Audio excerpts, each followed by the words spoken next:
Magandang umaga sa lahat ng manunood. Sa bahaging ito ng ating Talking ay makakapanayam natin ang isa sa estudyante dati ng Taguluan Community College. Siya po ay nakakuha ng pinakamataas na rating sa board exam ng midwifery last 2023.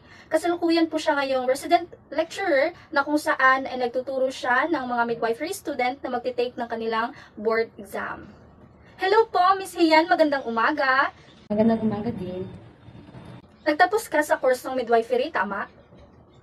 Opo, natapos po ako sa course ng midwifery. Pero diba sabi mo dati, nabanggit mo na gusto mong maging pulis. Na paano na po yun? Pangarap ko maging isang pulis. Kaso, ito na yung landas na tinahak ko, magiging isang midwife. Kaya pagpatuloy ko na lang ito. Maybe, soon, kung in God's will, baka magiging isang pulis ako kung gustuhin ko. Pero masaya naman maging isang midwife ngayon. Oh, so nung nag-midwifery ka, unplanned talaga yun? Opo, unplanned po yung pag-enroll ko ng isang midwifery course kasi sabi ko kanina gusto ko maging isang police kaya gusto ko mag-enroll ng criminology na course. Kaso yung napapala sa akin, which is my kuya, ayaw niya maging criminology ako. Kaya nag-enroll ako sa midwifery kasi 2 years lang naman daw siya at madali lang. Kailangan siya. Ano yung feeling? Kasi diba hindi yun kasali sa plano. Naisip mo ba na baka di mo kakayanin? Ano po siya, yung alam naman natin, pag hindi natin gusto ang isang bagay, medyo tayo nahihirapan.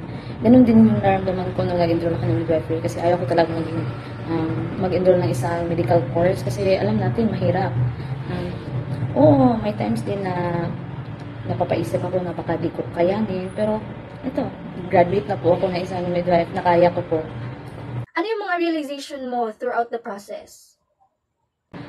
Mga realization ko nung nag-enroll ako in the process of taking the course in midwifery, I realized that may mga bagay na kinatatakutan natin pero kung hindi natin subukan, hindi natin alam na kaya pala natin.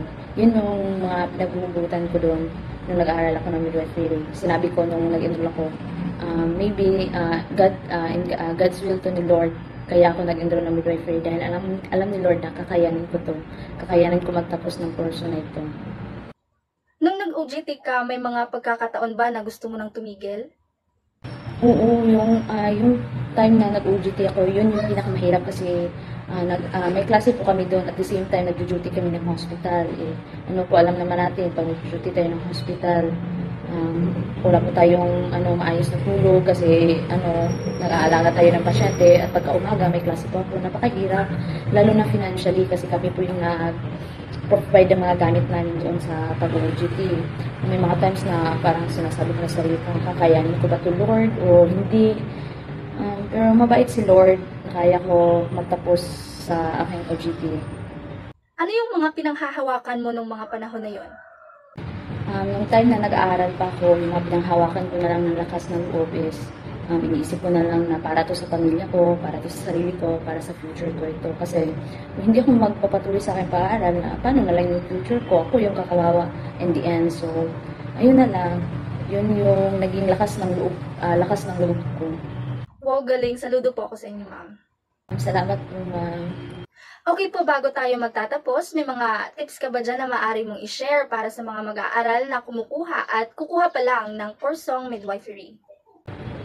Yung mga tips ko lang na maibibigay sa mga estudyante na gusto kumuha ng kursong midwifery is subukan nyo lang kasi yung midwifery is napakasaya po at enjoy po siyang lalo na yung magre-read kayo, yung mag-hands-on na talaga kayo.